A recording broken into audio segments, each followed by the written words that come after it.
You can start with the right hand melody. Remember, we're in the key of F minor, so there are 4 flats, B, E, A and D. This means we have 3 remaining naturals, F, C and G. If you have lots of flats or sharps in a key signature, sometimes it's actually easier to remember the naturals. Of course, practicing an F minor scale will also help. The melody should sing and make sure every note is played with meaning and expression. Don't rush the quavers and enjoy the longer notes. Singing along as you play will help to achieve a sustained quality and will give the music a sense of natural shape and breath. The left hand begins with chords comprising intervals of thirds and fifths. The legato between these chords can be achieved with suitable fingering patterns and appropriate pedaling. However, it's also necessary to feel and express the legato internally.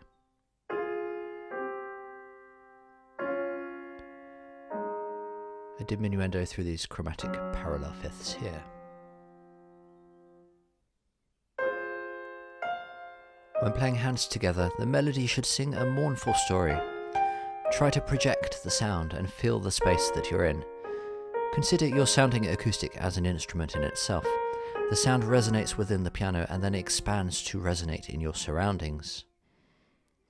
If you're communicating with an audience, this level of projection is very important.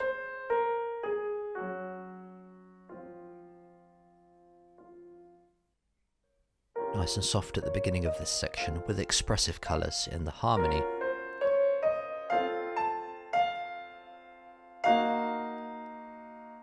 Tension resolving to F major, and even more dissonance resolving again to F major as the crescendo grows. Sometimes it's useful to think of a crescendo as a growing, expanding, broadening, blossoming, or intensification, rather than simply just getting louder in dynamic. Shape these repeated melody notes and relish the following intervals as Kabalevsky traverses us through these minor harmonies, which descend chromatically in the left hand. These are all second inversion minor harmonies. E flat minor, D minor, D flat minor, and C minor becoming C major here. These chords look complicated on the page, but if you concentrate on the chromaticism, the pattern on the keys is then easy to learn and memorize. Don't shy away from the tension in the harmony and express the C major by varying the dynamic and touch, perhaps also the amount of pedal.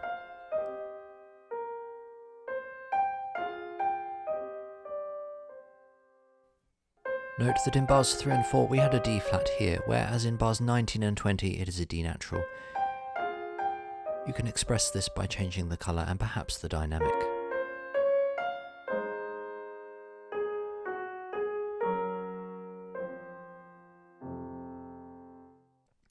The pedal doesn't have to be entirely consistent throughout.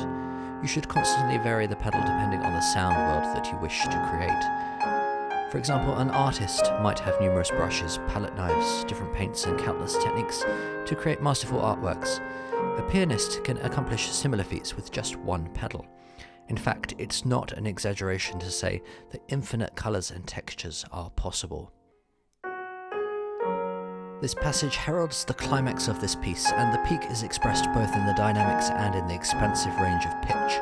The lower F and C interval of a fifth overlaps with the descending chords in the left hand, and as a result, different colours and discords are generated in each bar. Make sure that the pedal is sustained for the entire bar, as these dissonances are intentional and consequential. Once again, we have our second inversion chords, F minor, E flat minor, D flat major, C minor, the same fingering can be used for each chord, B flat minor, A flat major, G flat major, and F major.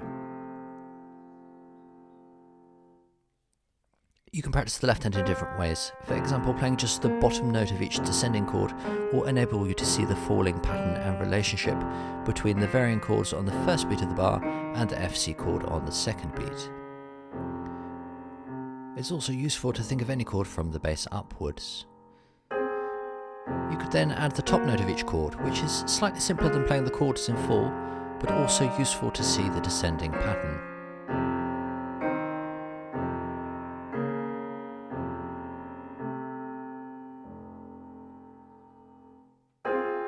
and then with all the notes as written. Make sure you keep your fingers, hands and arms nice and relaxed.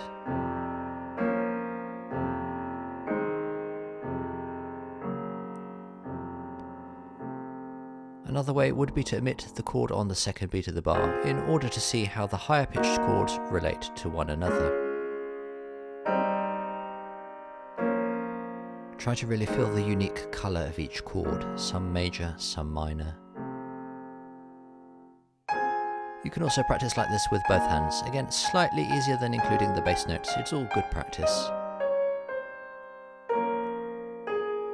Make sure every melody note speaks with plenty of expression and shape. And then when you come to play all the notes, you'll have a better understanding of everything that's going on. You'll be on top of all the notes, and this will help you to relax and concentrate on expressing the music. Make sure you time the diminuendo carefully and feel the resolve to F major. Impassioned and expansive repeated notes in the melody, with sonorous chords in the bass. The tension is gradually residing, and we end in the key of F major. Although the feeling of sadness and perhaps melancholy still lingers on.